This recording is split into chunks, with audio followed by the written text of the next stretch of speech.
All right, welcome everybody to Learn to Sew a Quilted Mug Rug with Marie Cigars from Underground Crafter. Just a few housekeeping things before we get started with today's webinar. I am recording the webinar right now, so you will get a copy of this recording in your email in about 24 hours from Zoom, so keep an eye out for the recording, which you'll have forever after this class. If you have questions throughout the class, I'm going to be relaying those to Marie, so you can leave them in the chat or use the Q&A feature. The Q&A feature is a little bit easier for me to spot the questions because sometimes questions get lost in the chat, but I'll do my best to keep up and hopefully we'll be able to address all of your questions over the course of this hour. I also want to thank our sponsor, which is We Like Sewing magazine. We Like Sewing is a completely digital magazine. It publishes 6 times a year. And as a special thank you for attending today's class, they are offering a 90% discount on a year's subscription. What that means is for $5 US, you get access, you get the 6 issues that get published over the course of the year. You also get access to all of the back issues. Like every previously published sewing pattern, you get access to when you sign up. So that's an advantage and a unique facet of a digital magazine. If you're interested in this deal, it's welikesewing.com/webinar/sew22. And I'll put that link in the chat once Marie gets started. And with that, let's get started. Marie is here from Underground Crafter. She's a talented sewist and quilter and crocheter and knitter, very multi-crafty. And we're so excited to have you back today, Marie. Thank you. I'm excited to meet everybody. I see that there's such an array of people here, including new sewers, folks. I saw somebody was a consumer science teacher. So, I mean, we have the full array of skill levels, which is always exciting. So today we are going to focus on a mug rug. And for those of you that are not familiar with a mug rug, basically the idea is it's kind of like a giant coaster. And the idea is that you could fit a big mug of, hot cocoa, tea, whatever your preferred beverage is, and then a treat like a cookie or, a brownie or a biscuit, whatever sweet treat that you like to enjoy. And one of the things that I like about mug rugs is that they're small, but they're not too small. So they give you enough space to try out something, but they're also not big. And I saw earlier in the chat, someone said they're interested in trying quilting, but they're not sure they're ready to take on a whole quilt, which is a much larger project, and for some of us would be a more long-term project. So the nice things with the mug rug is you can try quilting and not have such a big project. So basically, what is quilting? It is the process of joining together multiple layers of fabric. And sometimes it's a little confusing because people refer to quilting as the whole process of making a quilt. When the first part is usually what's called piecework or patchwork, where we're just joining pieces of fabric together. The next part is going to be layering some batting, which is, the one that I'm using today is a cotton blend in between the layers of fabric. And then the third part is going to be joining that 3-layered thing, which is fabric on top, batting, which is called wadding in some other countries, and in the middle, and then another layer of fabric on the bottom, and then closing it all up. And then, or before, depending on the method you're using, the process of quilting is actually creating these lines of thread that go through all 3 layers and keep the layers together. So one of the reasons that's important is that every brand and type of batting has different lengths between the stitches that it can hold. So for example, when you get your batting, it may say something like up to 10 inches between stitches, which means that you could leave a really big open area without those stitches. But if you had another type of batting, you might only be able to leave 4 inches. And the reason it's important to take note of that is not so much for a mug rug, which we probably aren't going to wash as much, but if you made, you know, an heirloom quilt for your family that was going to get washed a bunch of times, you don't want the batting to be splitting apart and falling apart because it's not stitched together often enough. So those are kind of the different parts of making a quilt, and we're going to do most of those today with our mug rug. So the other thing we're going to do is something called strip piecing, and strip piecing is basically where we take strips of fabric. And when I first started strip piecing, they didn't sell pre-cut fabric like this, where the fabric is already cut into strips. Instead, you had to manually cut the strips. But either way, for a lot of people, it's a simpler way of quilting. So the most common type of strips come in a roll like this, which is usually called a jelly roll, which is about 2.5 inches wide. I used for this project, and excuse me, it's not as pretty as it was when I first got it because I pulled out a few that I liked. I used something called the honey bun, a similar idea, but the strips are only 1.25 inch thick. And so something to keep in mind with quilting, because I saw we had a garment sewist in here, is that quilting usually uses a 1/4 inch seam, whereas garment sewers often use a larger seam. So for all of our sewing today, we're going to use a 1/4 inch seam. So if I don't keep saying that, you'll have to remember a 1/4 inch seam. So when you think of your strip and you think of the size of the strip, realize that the finished project is going to be a 1/2 inch shorter because you'll have a 1/4 inch seam on each side of that strip. So if your strip is 2.5 inches, your finished piece will be 2 inches. Okay, so that's a little mathy for some people, but I think we'll get through it. So I've pulled out a few strips from that honey bun that I showed you, and I just picked a couple of colors that I like. It really doesn't matter. If you want to have a lot of contrast, you know, you can pick colors that have a more significant difference than if you want a project that is a little bit more subdued. So if you look at this one, there's not a ton of contrast. It's mostly white. And then I use the contrasting colors mostly for the borders. And that's just a personal preference. It's up to you how you want your finished mug rug to look. So these particular pre-cut strips have an edge, and I don't know if folks can see it, but it's cut with like pinking shears. So there's little triangles there. That helps prevent it from fraying when they're shipping it to you. Not everyone loves that because when you're sewing, it's a little harder to line up the seam allowance. So what I'm going to do is I'm going to take 2 of my strips, and again, the measurements were provided before when you registered, and it's going to go across the whole length of the fabric. So you just need to pull a strip from a whole length of fabric or use a pre-cut. And then I'm going to place the fabric so the right sides are together. So I'm not personally going to pin this. I'm not a huge pinner, even though I know it's good and everyone should pin, but also it will take too long on camera. So you'll have to decide personally if you want to pin or not. So once you have your 2 pieces, your first 2 strips with the right sides together, and you want to line it up, if you have a 1/4 inch foot, which I happen to have, you want to line it up with the edge of your foot.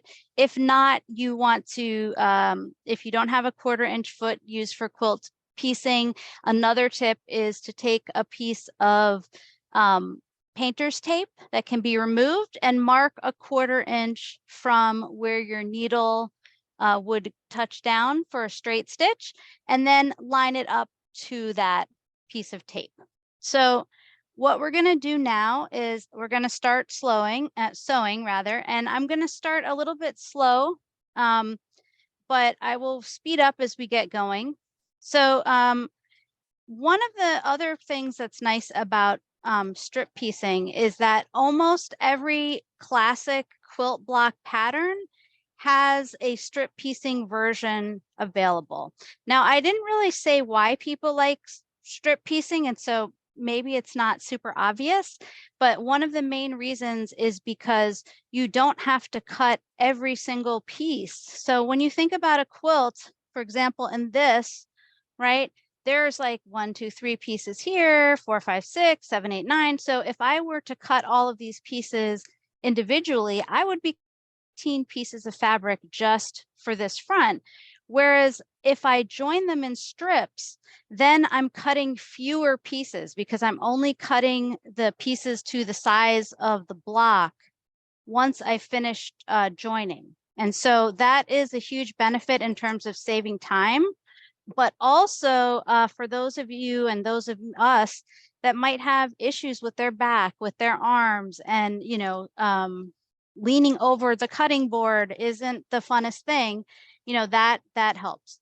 Now, I will tell you that because I'm looking at the camera sometimes and looking at the sewing machine sometimes, I am not going to have a perfect 1/4 inch seam today, but I'm gonna make that sacrifice just for you, okay? So, but when you're sewing, you may be more concerned with making sure that your seam is perfect, right? Because that's nice. However, okay, not to have perfect seams, right? I think that some of us get really tied up with having perfect projects, and we're only human, especially those of us who are learning.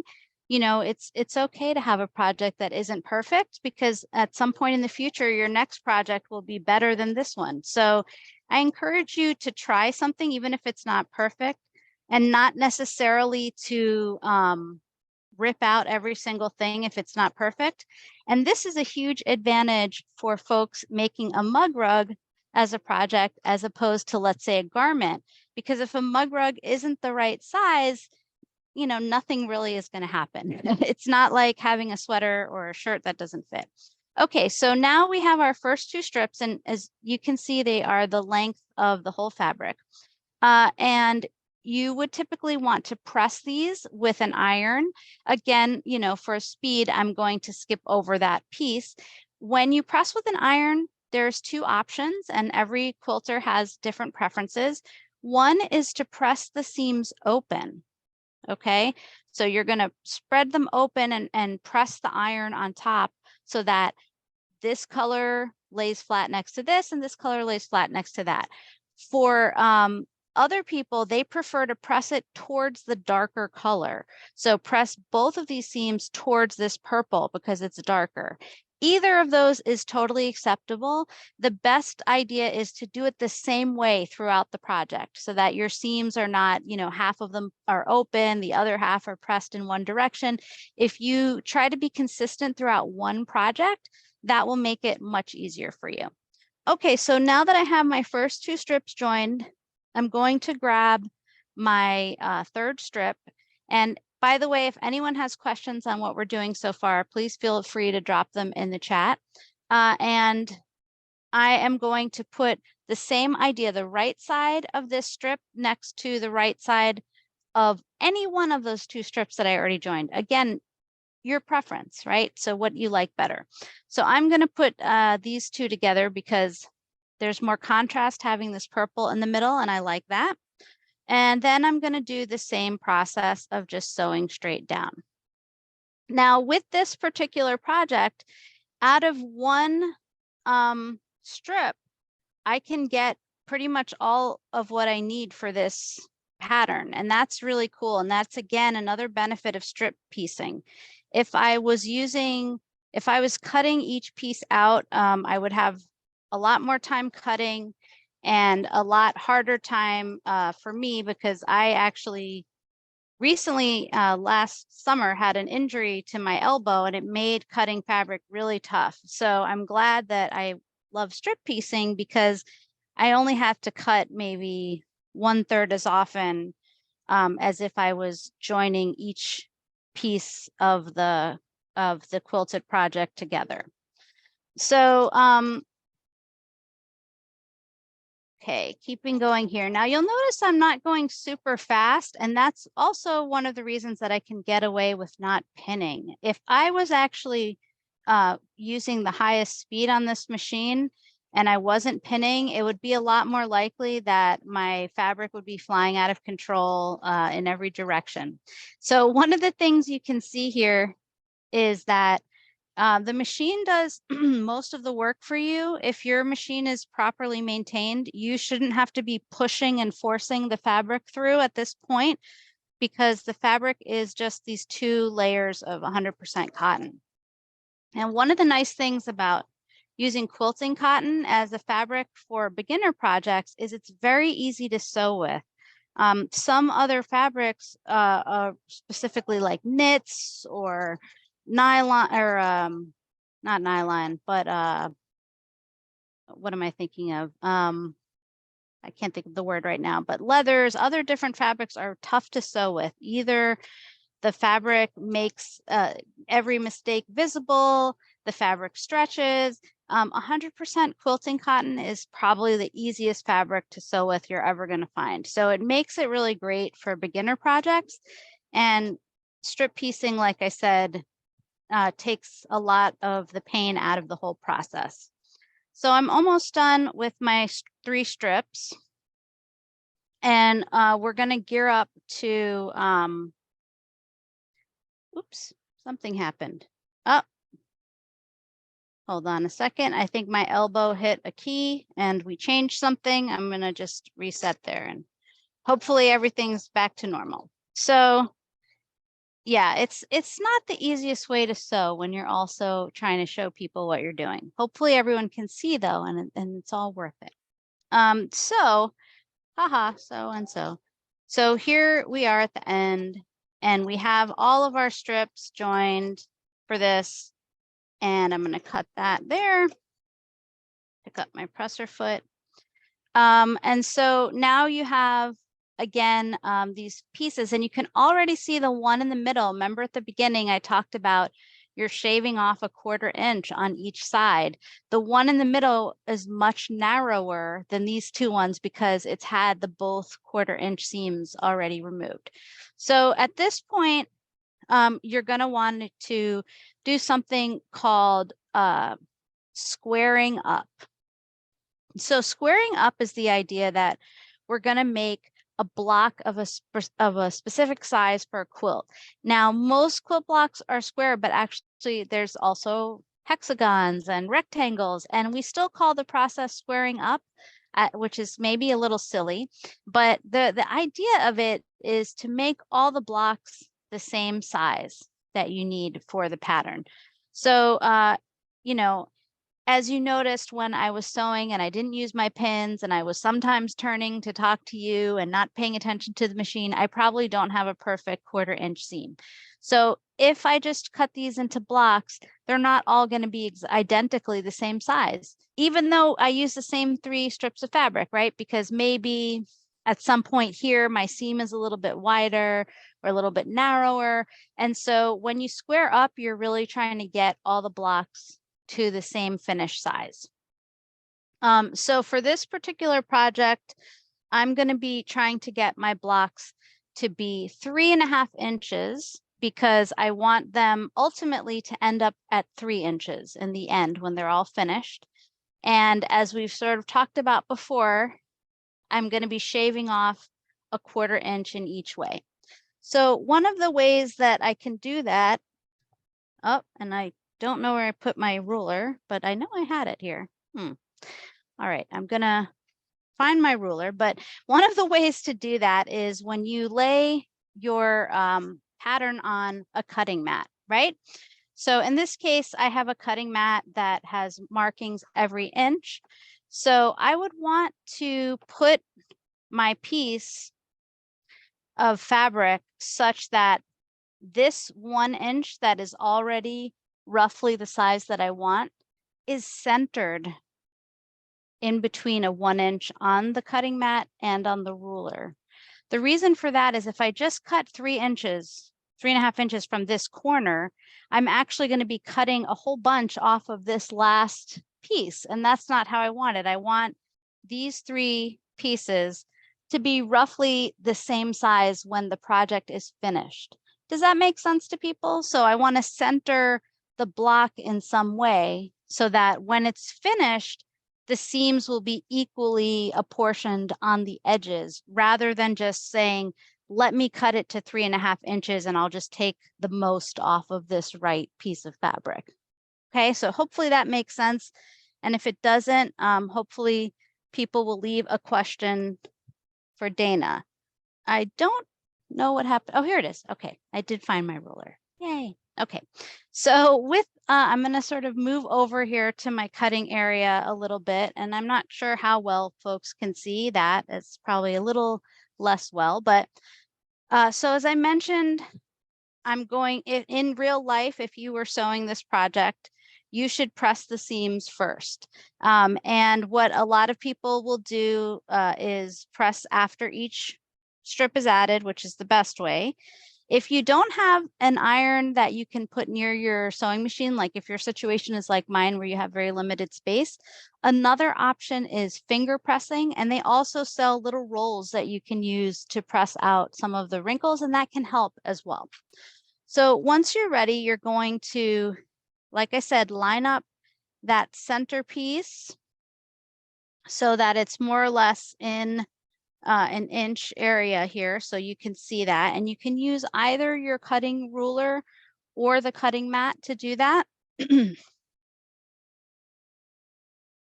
And then we're going to cut these into 3.5-inch squares. Now, I forgot to mention this first, so I'm going to come back here. You want to cut off these selvage pieces. So this is usually a white or a little bit frayed piece of fabric that is at the very edge of the fabric. Those pieces, I'm going to cut them off. Okay, so that is going to take a little bit out of this roll. I'm going to start at this edge because the selvages on this side are more similar in size. So that's going to make it easier for me to cut my blocks using that edge first. So again, I'm going to put my pieces here, centering that center block in a kind of a 1-inch.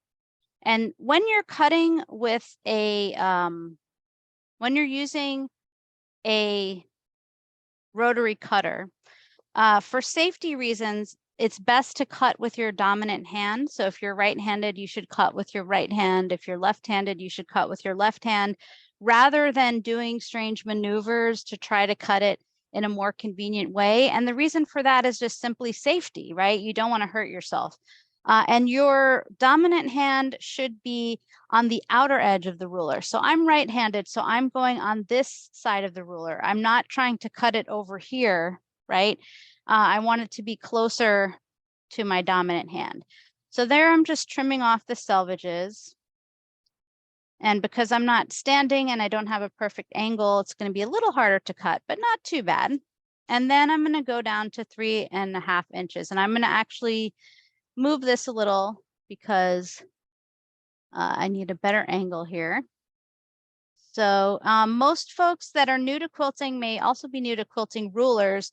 They typically have markings every 1/4 inch. And depending on the brand, those markings will be, you know, squares or different shapes.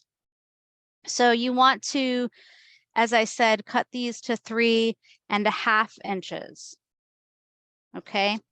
And for this first step, I'm not as worried because this isn't our final project. We still have time to actually fix any quilt blocks that are too small and that kind of thing.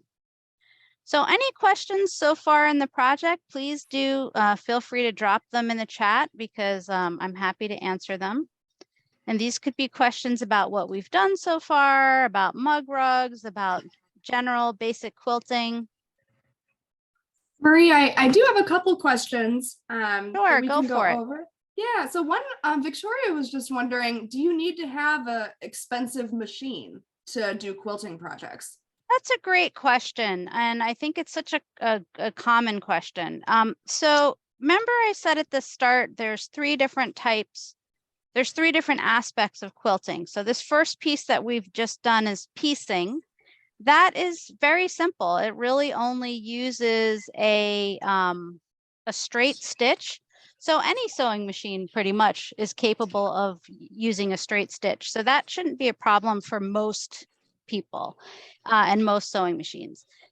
And when you start joining the quilting part where you're sort of going through the layers, that's where some people want a specialized machine. And the reason for that is you're going to be pushing the size of the quilt through this space. Now, granted, it'll be rolled up, but if you have a sewing machine where this space, which is sometimes called the creative space or the right of needle space, is only this big, it's going to be much harder for you to make a quilt. It's not impossible. Believe me, people have done it, but it's more annoying. We'll put it like that. So if you are pressed for time, or if you would rather not deal with that, then you probably want to look into a sewing machine that is a quilting machine, because that type of machine typically has more creative space. Also, quilting machines often come with the presser feet that are used in quilting. And so even if the machine is more expensive, you may be saving money overall from using the different feet. So for example, this particular machine, which is the Baby Lock Brilliant, it comes with many different quilting feet. So it has the 1/4-inch piecing foot. It has a walking foot, which is a specialized foot that helps you quilt through many layers of fabric. So, you know, maybe it's cheaper to get a quilting machine than it is to buy all the individual feet, but it will sort of depend on your situation. So that's a long way of saying, no, you don't need a special expensive sewing machine, but you may find that having one is somewhat helpful to you. Just because it makes things easier. Any other questions? Yeah, Laura is asking, did we need to have a piece of a backing cut? Because there's the instructions for the strips and the batting. Yeah, that's a great question. For this particular mug rug, I used pieces on both sides. So I didn't have a separate, or I used blocks on both sides, I should say. I didn't have a separate piece just for the backing. However, if you wanted to simplify the project, certainly you could use a different method. You could just have one piece for the back, like this fabric, like this batting, and then just do the piecing on the front. So that's definitely an option. So I'm going to make kind of a mini version of this for the rest of the class. So we won't take the time to do every aspect, but one of the things that we're going to do now is we're going to turn the stripes so that they're perpendicular. So when we strip pieced, all of our strips were in the same direction, but now we're going to flip it so that some of them are in a different direction. And that's going to add a little more visual interest to our project and make it just a little bit more interesting in terms of how it ends up looking in the end. Other questions that people had? Well, I know we're making the blocks 3.5 by 3.5, but how long were your strips to begin with about? That's a great question. So my strips were the length of fabric, and most fabric in the US is, most quilting fabric, I should say, in the US is between 40 to 44 inches wide. So it would depend on the brand that you use, but basically that's a pretty good, you know, estimate. So if you were going to create little tiny blocks yourself, you would have to have, you know, roughly 40 something inches of fabric to do that. So I've sewn these two together. And like I said, for the interest of time, I'm not going to piece every single one. But what I did for the front is I did 3 on top and 3 on the bottom. And as you can see, they alternate the direction of the stripes for each one. So some of them go this way, then this way, then this way, and so on. And I repeated the same thing for the back. So altogether, it's 6 blocks on each side if you want to do blocks on both sides. If you only want to do blocks on one side, right, then you can just have a plain back. You can have just a back with you know, one solid piece, and that piece would be about the same size as the batting piece that was recommended in the list of instructions. Other questions that people have? There's so many great ones coming in. We have one. If you're not using pre-cut material, would you pre-wash all the fabric? So this is one of those things. Are the quilt police here? I don't want to get in trouble, but if the quilt police are not here, I will say that I don't pre-wash my fabric unless it's red or something that is very likely to bleed. So red fabrics have a tendency to bleed sometimes, and so I would want to make sure that I tested that before I throw red into a quilt with white or something and end up with a big pink quilt, right? But for most fabrics, I don't pre-wash it. First of all, I live in an apartment. I don't have my own washing machine, so it's a pain to do that. But also, then the fabric gets much more wrinkly, and you probably have noticed that I'm not a huge ironer. So that makes more ironing work, which I don't love. But again, it's not like clothing, right? Where in clothing, fit is so critical, right? But if a quilt is an eighth of an inch too big or too small, it's still going to fit on your bed roughly. So it doesn't really matter. And the same with a mug rug. So I'm not concerned that, oh no, the fabric is going to shrink and it's going to be slightly smaller. That doesn't worry me as much. So I wouldn't pre-wash the fabric, but that is me personally. Everyone is different. So you may feel that it's important to pre-wash the fabric. The other thing is if you have allergies or an autoimmune disorder, you'd probably definitely want to wash the fabric because the fabric, a lot of times fabrics are sprayed before they come from the manufacturer to the store to prevent bugs and things from getting into the fabric. And so you may find that working with it is uncomfortable for you if you don't pre-wash it. Although some people deal with that by using gloves when they're sewing gloves that they use. Other questions that people have? Last one is, remind me, what is the finished size of the mug rug? So the finished size is roughly, right, because it's everyone's mug rug is going to be a little bit different. It's roughly about 7 by 10. So how did we get there? This will be a little bit of the math part. So we have these sort of finished 3-inch squares. So 3, 6, 9, right?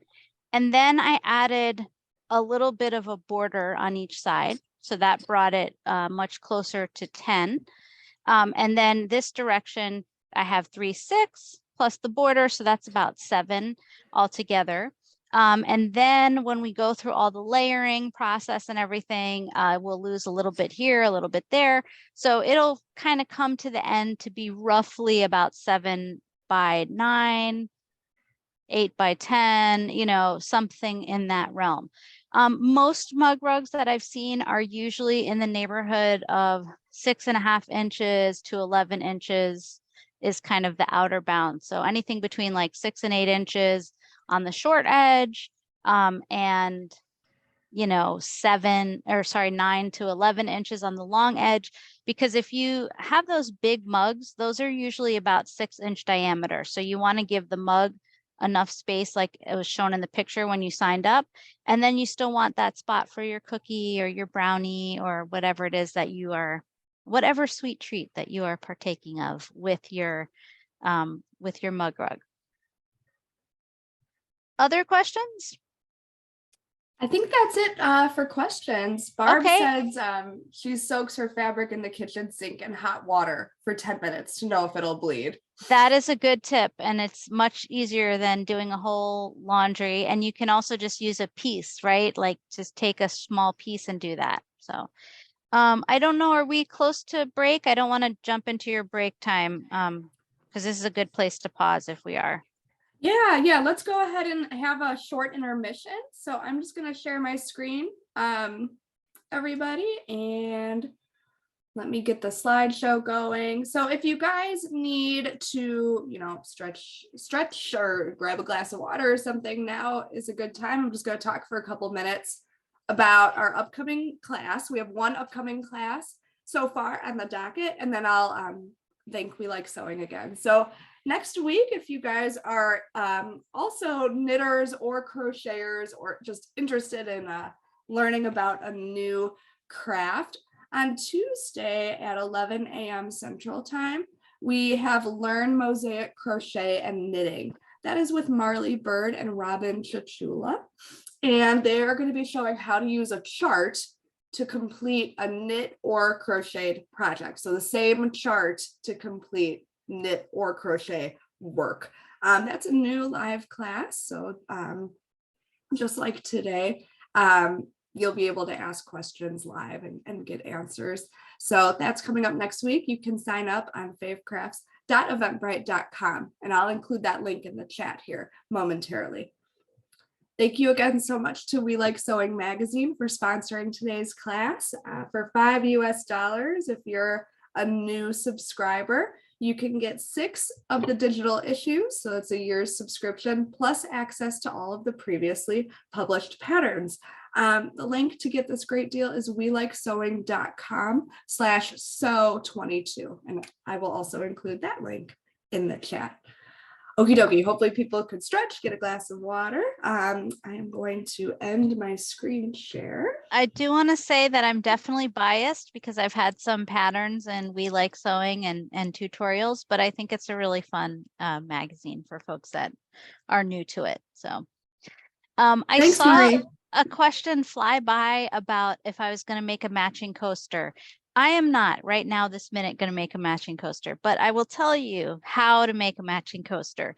You're going to use all the same process that we're going to go through for this mug rug, but instead of using 3 by 2 of squares or blocks, I should say, you just only need to do these 4. So a 2 by 2. So kind of like this. And then I would say, depending on the size of the average cup in your household, you probably don't need to add the borders that I'm going to add because that will make it maybe a little too big for you as in terms of a coaster. So I'm going to just fold this and sort of show you without the borders. You can see it'll be more in the neighborhood of a coaster size, right? So more like about 6-inch square. So you could definitely continue making more of these blocks, so more than the 12 that you would need for this mug rug, and you would need 4 for the front of each coaster. Again, as it was talked about earlier, you could use 8, 4 for the front and 4 for the back of each coaster, or you could do just piecing on the front and on the back 1 solid piece of fabric. So that's really, your choice. But yes, definitely a matching set of coasters could be made. Okay, so I have these 2 little blocks that I'm going to keep working on from this point forward. And as I mentioned, when you're making your real live mug rug, you're going to have 3 blocks across and times 2, right? So 6 on the front and 6 on the back. And you're going to keep adding the blocks to each other until you get to that size. And then you're going to square them up like I talked about before. Now, because the mug rug is not something that has to be perfectly sized, I would square them up in relationship to each other. In other words, that they are both the same size is more important than that they are a specific size. Does that make sense to everybody? So if one, for some reason, maybe your seaming wasn't as good on one of them and one of them is wider than the other one, you just want to trim them so that both of these front piece and back piece are the same size, even if the size is a little bit smaller than you were planning for or a little bit larger than you were planning for. Like I said, a mug rug is pretty forgiving. Okay, so now we're going to continue to the next part of the project where you're going to have your front piece and your back piece, and we're going to square them up or set them to be the same size. So I do that. You can do that different ways. Again, you would be pressing in between each step. I don't have an iron here that's plugged in that I can do that with you, just because also I'm sort of afraid I'll burn myself while I'm looking at the camera, but I just don't have that kind of layout. But you would want to press them definitely before the final cut. Otherwise, as you can see, they pucker a little bit where the seams are. So if you don't press those seams flat, you're definitely going to have a distorted understanding of the size of these 2 pieces, right? Okay, so now that we know sort of what size our pieces are, our front piece and our back piece, we're going to trim them down to the same size. And again, one way to do that is to sort of stack them on top of each other. Another way is to take a quick measurement, but either way, you're going to try to trim them before you sew them together. And then you're also going to want your piece of batting. So, and then actually wait, before we put our batting, we'll add our borders. So for this project, these squares that are on the front and the back, I made those with just the 3 strips of fabric times the length of the whole fabric. But then I needed a little bit more for the borders. And the borders, as you can see, are just one of these same length or same width of strip. So I used 2 alternating just because I liked having the different colors. You don't have to do that. You could use the same piece on both sides or however, whatever looks nice to your eyes, right? But to add the borders, you are just going to grab, there's 2 ways to do that. Oops, these are my, hold on a minute. I had my border pieces here. Yeah, okay. So to add borders on a quilted piece, there's, the way that I like to do it is I start with the shorter edge first, okay? So I'm going to add 1 border on each side of the front, right? So I will add on this short edge and then on this short edge, okay? Then you're going to trim it, and then you're going to add another piece on the long edge, which will now be longer because you added those 2 shorter borders first. Some people prefer doing the opposite way. This is really a personal preference. They will go the long way first. And then, but the problem with that is that, or well, it's not really a problem. It'll just change the look. So if you do the long way first, it'll look like this, where the long section is kind of framed by the border of the short section. Okay, and if you do the short edges first, you'll have the opposite look where this fabric will extend over. Okay, so any questions about that, let me know in the chat. I'm gonna go ahead and add the borders. Same 1/4 inch seam that we've been using all the time. So we're not changing that. And we're just gonna do this. And again, you know, in the interest of time, I'm not going to be ironing between each stage and all of that. Okay, and I'm actually going to just put 1 border just to show how to do it. So, and then here you would just trim off this edge. And I'm not worried about it being perfect at this moment because I'm still going to square up. So I didn't actually use my ruler. I just kind of eyeballed it, as the saying would go. And now where's my other piece? Is here. And I'm going to put a border on that one as well. And then I'm going to join these 2 with our batting. So when you get your batting, you're going to want to, sometimes you have to iron it actually as well. Not always. Usually it comes in rolls and it's pretty easy to use right out of the box, but sometimes it's a little bit crinkly and stuff like that. So you have to iron it just like you would iron your fabric before you start with it. And then like I said, each brand is going to have a different amount of inches between the stitches that you can quilt. So you're going to have to check and see what the requirements are for your brand.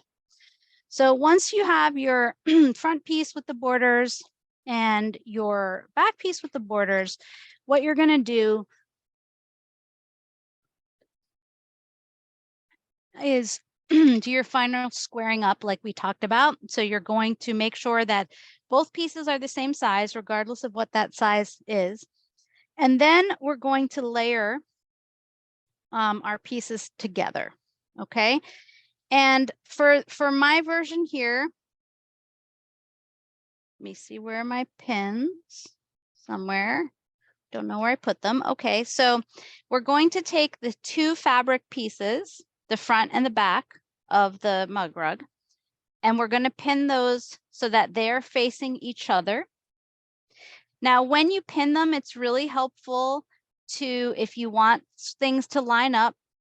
So for example, let's say you want these 2 blocks to be aligned Doesn't really matter because one's on the front, one's on the back. But if it does matter to you because you like it to look a certain way, then you're going to want to sort of nestle those seams together and then make sure that you put a pin around that area so that you know how to seam over that.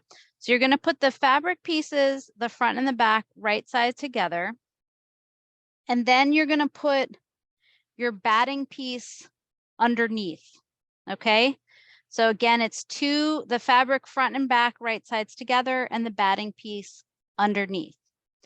And now instead of doing that 1/4 inch seam that we've been doing all along, we're going to switch to a 1/2 inch seam, and we're going to sew around on 3 edges.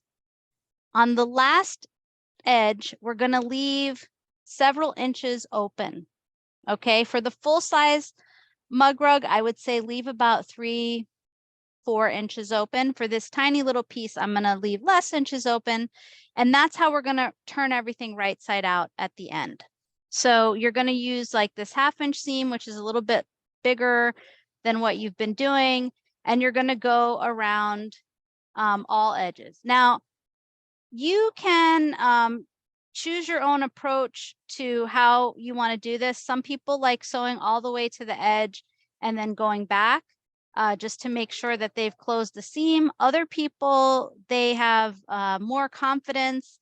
And so they will just sort of eyeball it and say, yeah, that looks like about 1/2 inch. And they'll leave the needle down.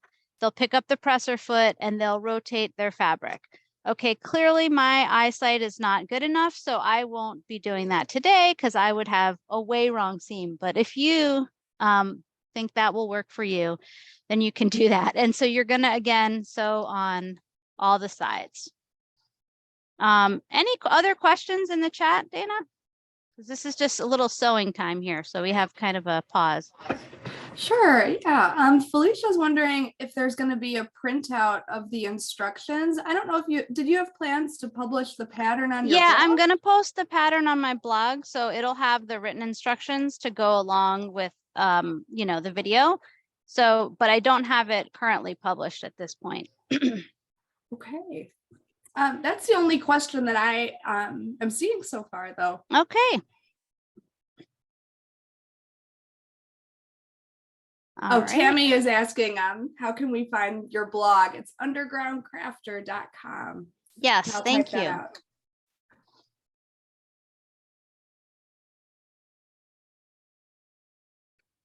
Now, if you were making your final mug rug, I would suggest using reinforcement stitches on all start and end seams on this phase of the project.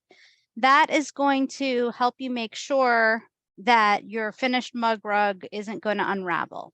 Okay, so now what we're going to do, we have our little sandwich here. We're going to stick our hands in and we're going to go between the front and the back piece and we're going to turn it out. Okay, so that's going to take a little fiddling.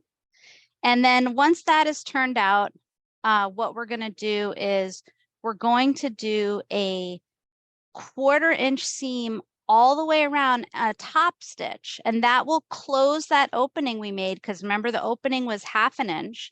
So if we top stitch around 1/4 inch, that's going to be closed, and so the whole project is going to be closed all the way around. And so that will kind of seal up the project. Now, these little corners are usually a pain. You can do something called clipping corners, where you trim the extra batting off in each corner, and that will make these a little more pointier. Now, what will happen, like you see, we have this extra fabric that didn't get sewn. We're just going to fold it in like this. Okay, and we're going to work that 1/4 inch top seam all the way around. Now mine is a little wonky because I didn't square it up at the last moment there, but I trust that yours will be a little bit better looking in the end. So again, on the outside, while we're doing the top stitching, we do want to, oh, I did that thing again, whatever it was.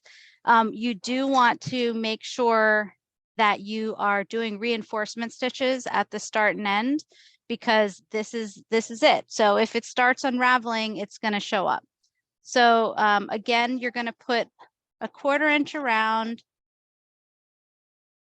Now, for some folks, they find that they need a walking foot for this. For this relatively thin layer project, I didn't use a walking foot. I found that I was okay with my standard presser foot, but some people would have trouble sewing through all the layers. I also have a leveling foot, which helps sewing through heavy layers.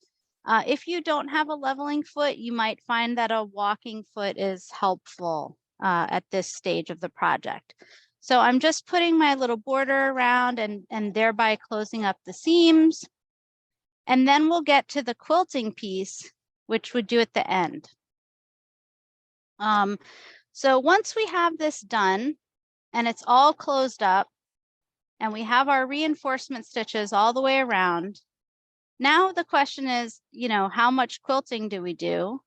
Because, right, we want first decorative looks, but also maybe we want, oops, cut that. Maybe we want, you know, the binding not to separate.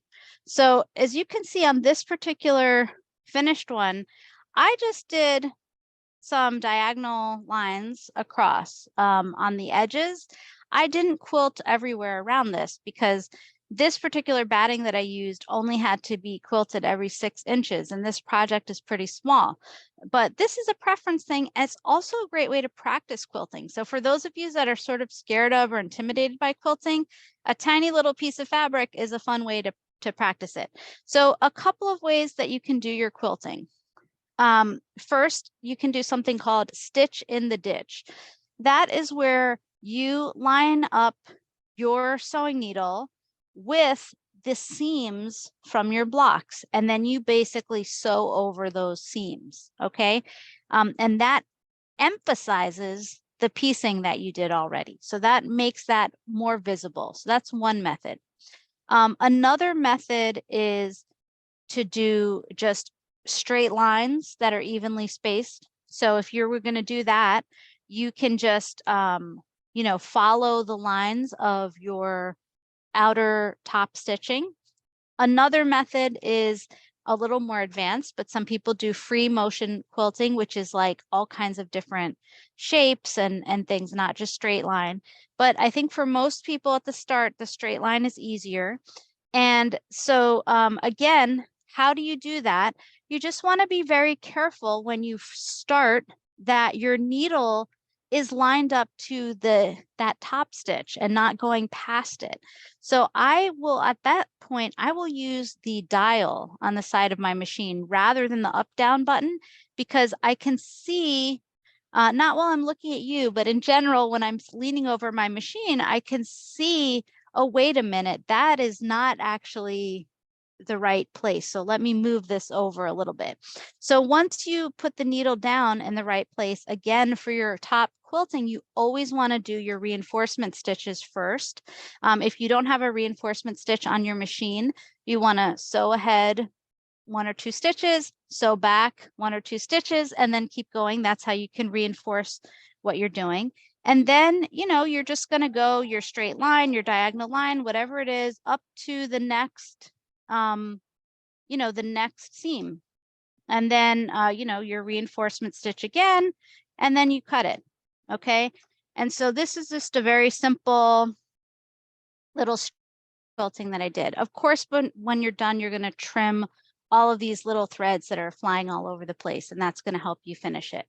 So that's pretty much the project. So it's very simple. Again, just to run through it again, we made squares. Well, first we strip pieced. We did 3 strips of fabric.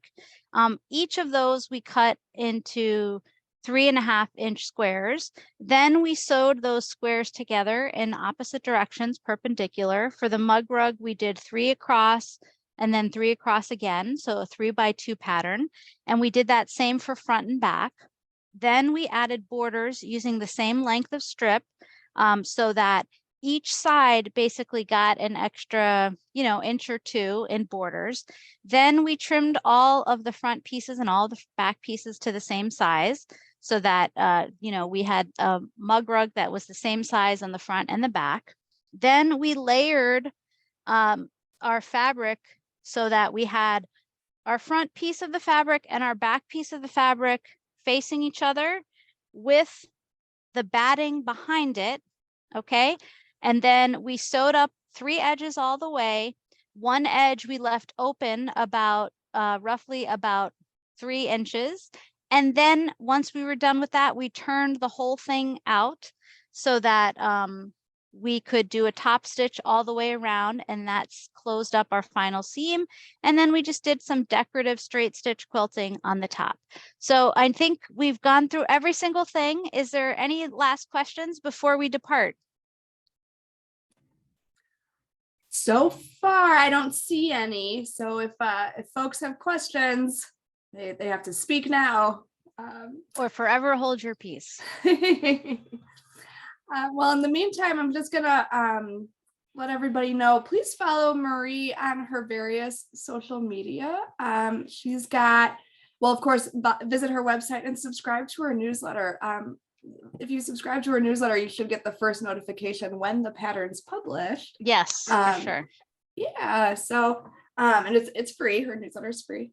She's on Facebook, she's on Instagram and YouTube. So check her out on any of those channels. My name is Dana. If you have any questions about our classes in general, upcoming classes, when's the recording going to be sent out? If you don't get the recording for some reason, you can email me directly at dneald@primecp.com or the events@primecp.com email that reaches me as well. So either way, thanks again to We Like Sewing. Please sign up for the magazine if you're interested. See some of Marie's work in the magazine.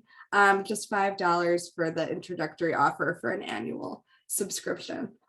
All right. So far, I mean, in the chat, I'm just seeing lots of thank yous, which is great. Yep. And somebody asked, can you use bias tape? Yes, you can do that. If you can bind the edges, you can do whatever you want. I was just doing a simpler way to close up the whole project, but absolutely, you could bind it like a traditional quilt if you prefer that. Fantastic. All right. Well, thank you again so much, everybody, for joining us today. Thank you, Marie, for leading such a beautiful class. This was lovely. Thank you, everybody. Nice to see everyone. Good to see you, Dana. And again, if you have questions, you know where to find me and ask those questions. So have a great day, everyone. All right. Have a good one. Bye-bye.